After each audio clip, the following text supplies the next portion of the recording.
we talked about becoming unshakable. And I put three things before you that we need to commit to become unshakable, according to the Word of God. The first one is that we need to commit to belong. And we looked at that. Even over 2 Sundays, we spoke about the city of God, Mount Zion, the community of God, and the counsel of God. We belong somewhere. And then the second one is respond. So we're going to start with respond today, commit to respond. And the third one is commit to receive. And I asked that our youth be in here as well, because I'm going to be talking about salvation, this great salvation. So on the next slide, just to give some of you a bit of context that have not heard the sermons, I shared with you that we prophetically are in a place where our world is being shaken. I said to you, if you look around, the world is being shaken. Governments are being shaken. Economies are being shaken. Jobs are being shaken. Our lives are being shaken. Internally, we are being shaken. Everything seems to be shaken. And God says that He is doing the shaking in Hebrews chapter 12 because He wants to shake everything that can be shaken, should be shaken, so that what cannot be shaken may remain. And that is what we are honing in. What is it that makes us unshakable? How can you and I become a people that will not be shaken, that will not react like the world would when this shaking is going on? As a matter of fact, it will not be a surprise for us. And the last 2 weeks, we looked at committing to belong. On the next slide, we looked at God's city of peace, that we are a people of peace. Peace governs us. We looked at the mountain of Zion of holy joy. We looked at the community of Christ. We looked at the council of divine government. We belong somewhere. We are looking today at committing to respond to the heavenly warning and or revelation. And thirdly, we're going to look at later committing to receive an unshakable kingdom. So those are the three things that you and I will be looking at. So I'm focusing today on commit to respond. So part of becoming unshakable and committing to belong also calls us to commit to respond. Now, let's look at the Word of God and what the Word of God says to us there. What is it that you and I need to commit to respond to? And if you don't mind standing with me as we read the Word and we honor God's Word together from Hebrews chapter 12, 25 to 26. Read it with me.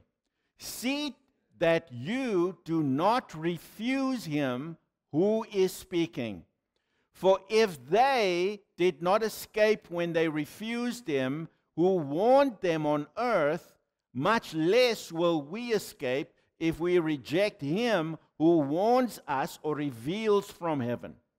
At that time, his voice shook the earth, but now he has promised, yet once more I will shake not only the earth, but also the heavens. The Lord bless his word. You can take a seat. And I will pray. Father, I ask that you will come, Lord, and give us your revelation. Bring the light of your word into our hearts in Jesus' name. I pray that you will loosen us from wrong thinking, bondage of the heart, in the name of Jesus. And we thank you for it in Jesus' name. Amen. God's people said amen. Now, just a note on who are we refusing? What is the scripture referring to? Firstly, in the Old Covenant, they were referring to him, Moses. So it says, if they did not escape when they refused him, Moses, who warned them on earth, much less will we escape if we reject him who warns us, revealed from heaven. That is the Holy Spirit. So the Holy Spirit is on earth, and the Holy Spirit wants to convict us concerning the truth of God. He's warning us, and that word for warning is also the word that is used for to reveal something. So the Lord, the Holy Spirit, wants to reveal to us what in us can be shaken. He wants to show us that there are things in our lives, internally, very importantly, as well as externally, that will be shaken if we don't build the way that He wants us to build. Are you with me? Now, I'm going to issue from the book of Hebrews the warnings that are in the book of Hebrews that the Holy Spirit wants us to tie up so that you and I can become unshakable. So today, with the time that I have, because I also want to honor the mothers, I'm going to focus on only one of the warnings. There are others through the book of Hebrews, but I'm not going to do them all. The plan was that I would, but because of time, I'm going to focus on one. Is that okay with everybody? I believe it's the most important one, or the most critical one, because everything starts from there. Amen? So, let me dive in. On the next slide, commit to respond, the first warning or revelation. Now, you can take it either way, but I want to be true to the word itself. It's translated as warning, but it actually is a revelation. So what God does is He reveals to us things that can be shaken in us. If we feel shaken, it means there is something in us that can be shaken. Do you follow what I'm trying to say?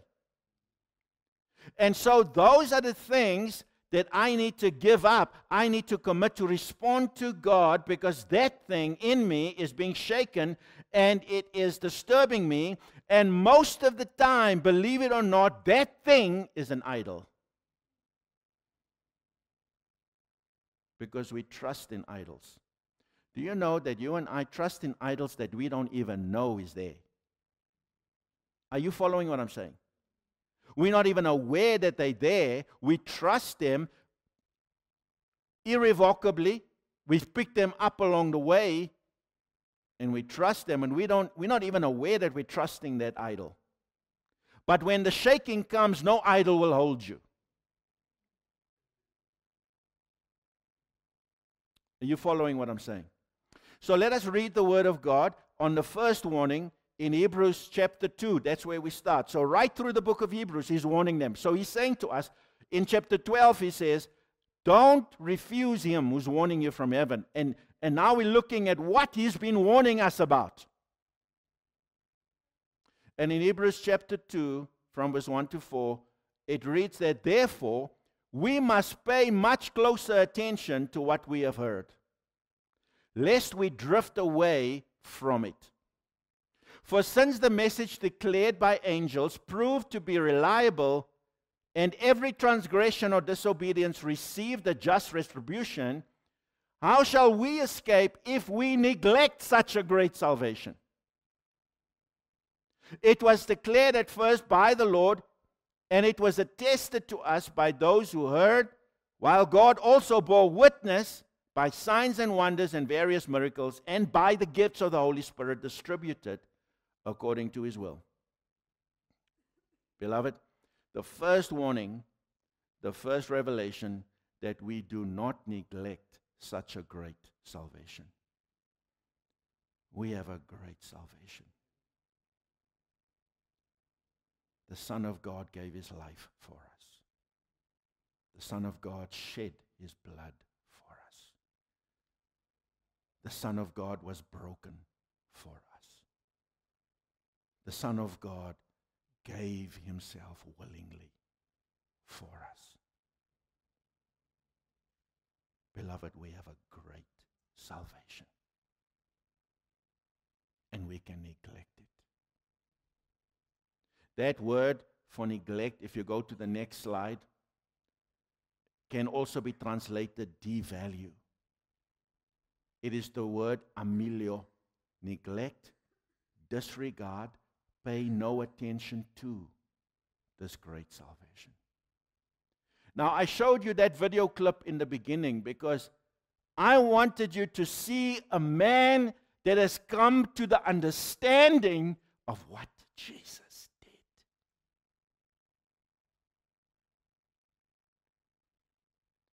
He has grasped the worth of the salvation. Now, for him, he may have come from a very dark place. He may have come from a very dark past. He was a murderer. Ended up in prison. Found the Lord. And he is a weeper and he is an evangelist because he has found the value of this great salvation. We are not busy with another religion. In Jesus' name.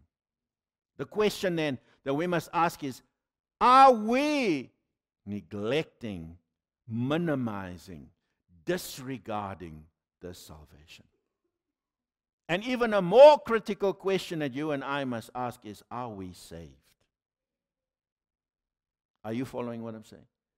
Are you truly saved? Are we truly saved? Now, that is a very critical thing because I cannot or we cannot be in a church where we come to church Sunday after Sunday, even faithfully, and we do not even know if we are saved. What a travesty that would be.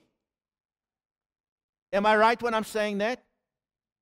So it is our responsibility. This is the first foundation.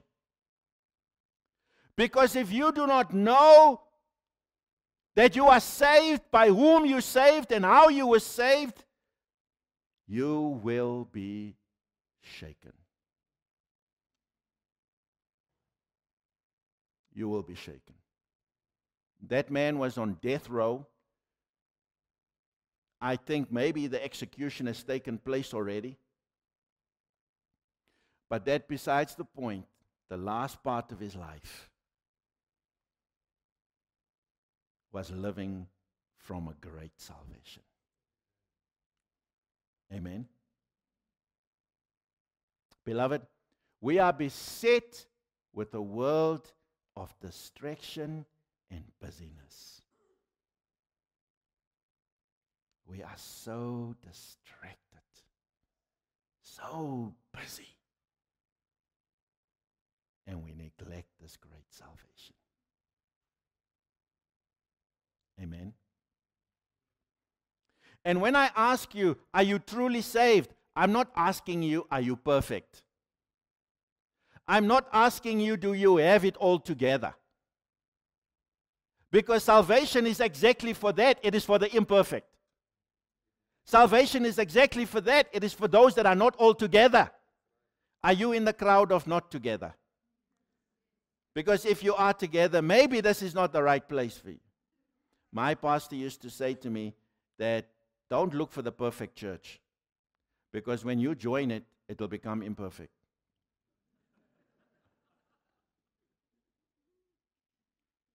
Who needs salvation?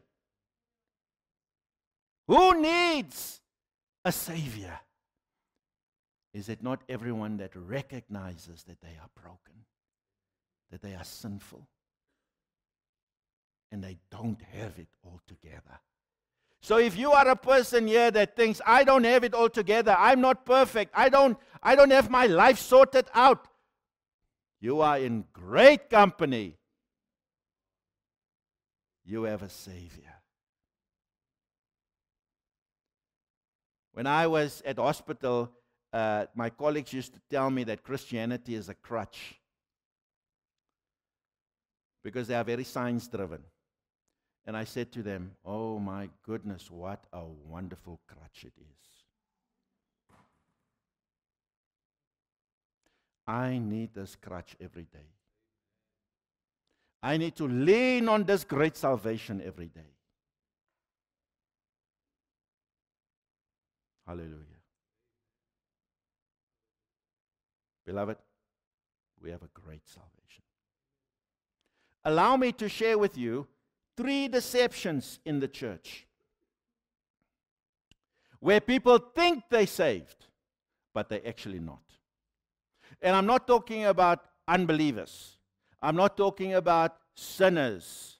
I'm not talking to those that are given to lawlessness. I'm talking to in the church. 3 deceptions. That when you come before the Lord one day, you're going to be surprised where He says to you, I don't know you. How did you sneak in? Are you with me? Tell someone He's giving us vegetables today. Are you ready for vegetables? I'm going to submit 3 deceptions to you in the church where people think they're saved, but they're really not. The number one is tradition and religion. That produces a hard heart. Do you know that Jesus only dealt with 2 types of people when He walked the earth? The one type of person was a sinner, and everybody knows them, they know themselves. And the other part was the Pharisees. Yes, the religious. Do you know with who Jesus was the more hardest with?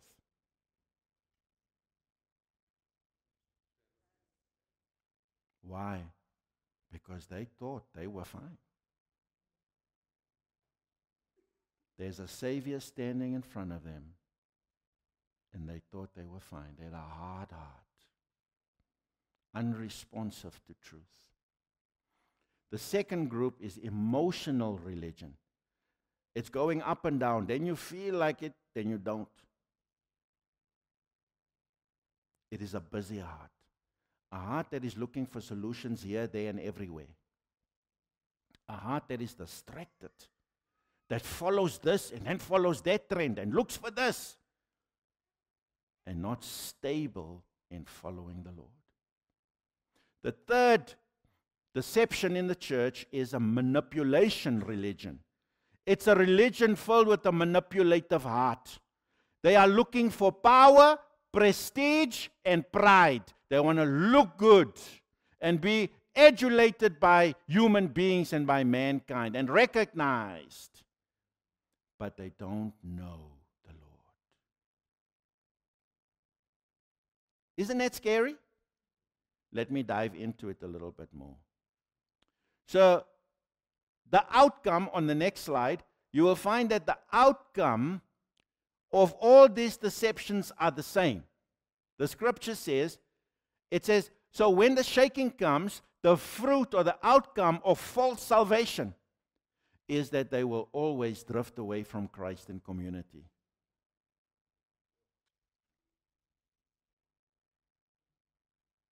You know what that word drift means? It's like, when you're on sea, I don't know if you've been on the water, on a river, or whether you've been on the sea on a boat. And you don't do anything. You don't row, you don't move, you're just sitting there. What happens to that boat? It just drifts. It drifts where the stream takes them.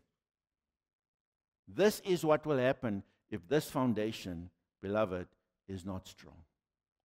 So let me talk to you about the first deception, tradition and religion, a hard heart. And on the next slide, there's the scripture. John the Baptist spoke to the Pharisees because they came into the waters of baptism. Remember, John the Baptist was baptizing people in the Jordan River. And so people were coming to him. And then he saw the Pharisees and the Sadducees. And he spoke these words to them. John said, "You brood of vipers, who warned you to flee from the wrath to come? Bear fruit in keeping with repentance, and do not presume to say to yourself, we have Abram as our father. I tell you, God is able from these stones to raise up children from Abram." Beloved, I want to submit to you today that there are folks that think they are Christian because they've grown up in a Christian home. Because their father was an elder in the church. Because they have a church background. They are religious. And because of their heritage, they believe they are saved.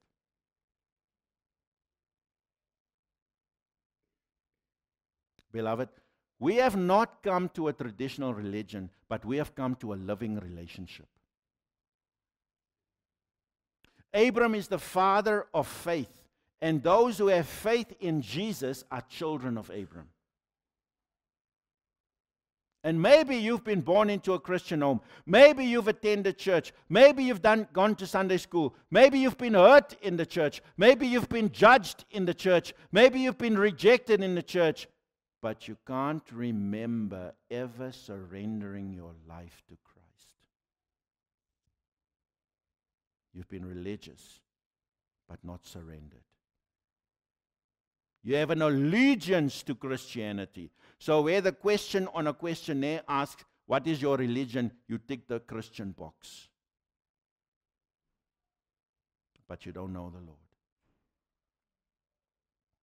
And maybe it is that we respect our family and we love good morals. That's why we go to church. But we don't know Jesus, and we are not close to Jesus, and maybe even ashamed of Jesus. That is neglecting and not paying attention to this great salvation. Are you with me? On the next slide, true salvation. So, true salvation is not inherited. Family tradition, religious tradition. It is not transferred.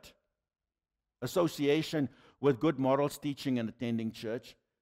It's a personal surrender to Jesus, a repentance of a sinful heart, a heart that is hard, unresponsive, in obedience to His word.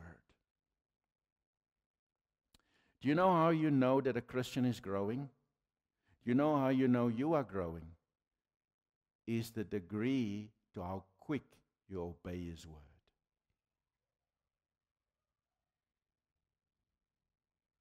Amen? Or the alternative is, are we hard? Are we bitter? Are we vengeful towards the world? Do we treat others harshly? Especially family. You need Jesus. Are you hard on yourself? You need Jesus. If your wife or your husband or family member described you as, you're so hard, you need Jesus. Because we cannot call ourselves a Christian and treat people harshly.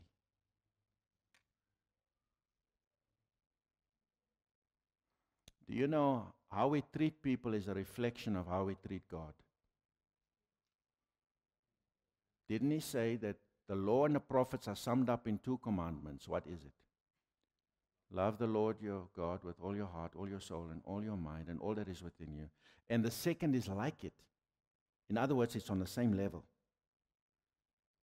Love others as you love yourself.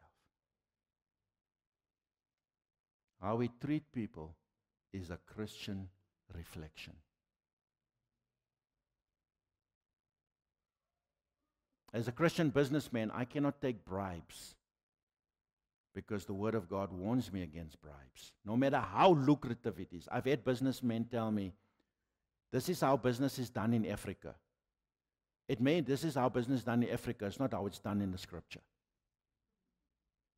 Do you follow what I'm saying? We need to uphold the Word of God. That is what it is. Let me go to the next one. Emotional religion, a busy heart. The Scripture says in Luke chapter 9, it says, and He said to all, if anyone would come after me, say it, and take up his cross and follow. Beloved, we have a part of ourselves called ego and pride. We need to deny it. We need to lay it down. And take up our cross. You know what the cross is for? The cross is that thing that you are in the flesh, and you need to put it on the cross daily and follow Him. Now, the beautiful thing is that the Lord gives us the grace to do it. We just have to look at Him. Are you following me? Amen? For whoever would save his life will, but whoever will. For what does it profit a man if he gains and loses or forfeits himself? The pursuit of wealth, the pursuit of greed in our world is a false god. Especially in Joburg. Joburg, the ruling spirit over Johannesburg is greed.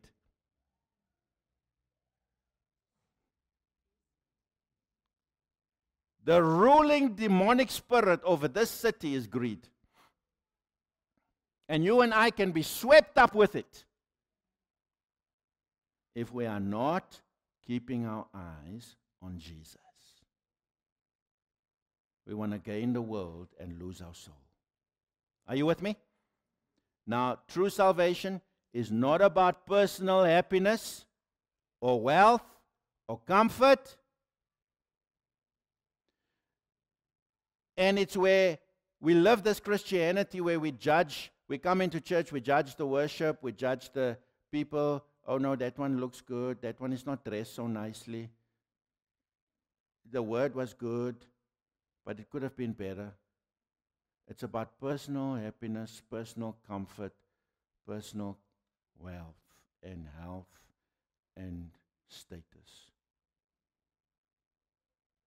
It is not a once-off emotional allegiance to Jesus that ebbs and flows.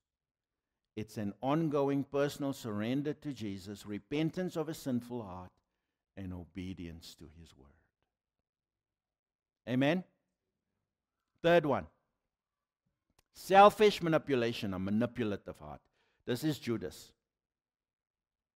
The scripture says, not everyone who says to me, Lord, Lord, will enter the kingdom of heaven, but the one who, read it, who does the will of my Father who is in heaven. Beloved, let me be clear. When we have turned to Christ, we cannot be sleeping around with sexual intimacy with other people outside of the covenant of marriage. That is not the will of God. Don't give in to our fleshly desires because it's not His will. Are you following what I'm saying today? Can I take on some obstacles? We are called to holiness. We don't do underhanded things because it's not the will of God.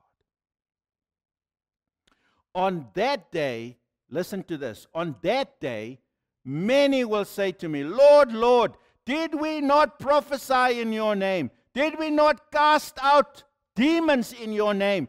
And when I declare to them, I never knew you, depart from me, you workers of lawlessness. We are called to a relationship, not to power. Let me ask you a question. When last did you prophesy in His name? When last did you cast out devils? We're not even doing that, many of us. Am I right? Here are people that say they've done it. They've walked in the power of this kingdom, but they never knew the King.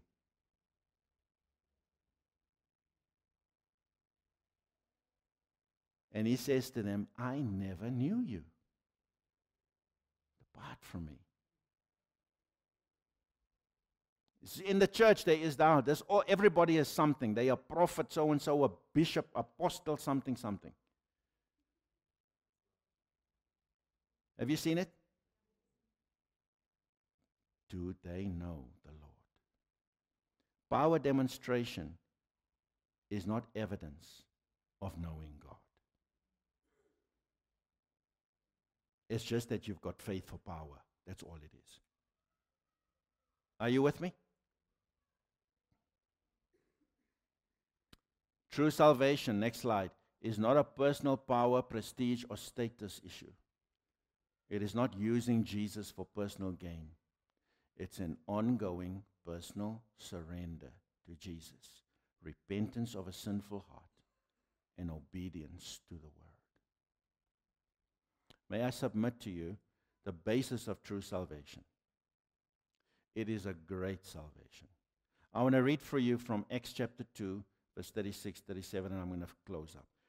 Let all the house of Israel therefore know for certain that God has made him both Lord and Christ, this Jesus whom you crucified. Repent and be, every one of you, in the name of Jesus Christ for the forgiveness of sin, and you will receive the gift of the Holy Spirit. Have you surrendered your life to Christ? Can you remember a moment where you have personally surrendered your life to the Lordship of Christ? In other words, you are no longer in charge, He is. Have you repented of sin, of a sinful heart, of a heart that is hard, a heart that is manipulative, a heart that is emotional, up and down? Are you in repentance of a sinful heart? Do you obey the command to be water baptized? I want to tell you today, there is something powerfully spiritual that happens when you get water baptized. And I'm not talking about baby baptism. Baptism follows repentance. A baby can't repent. Are you with me? That is a good dedication, but it is not a disciple's baptism. Next week, we are going to baptize people. And I want you to seriously, before the Lord, obey this word to be water baptized after you've repented. Are you with me? Can you stand to your feet?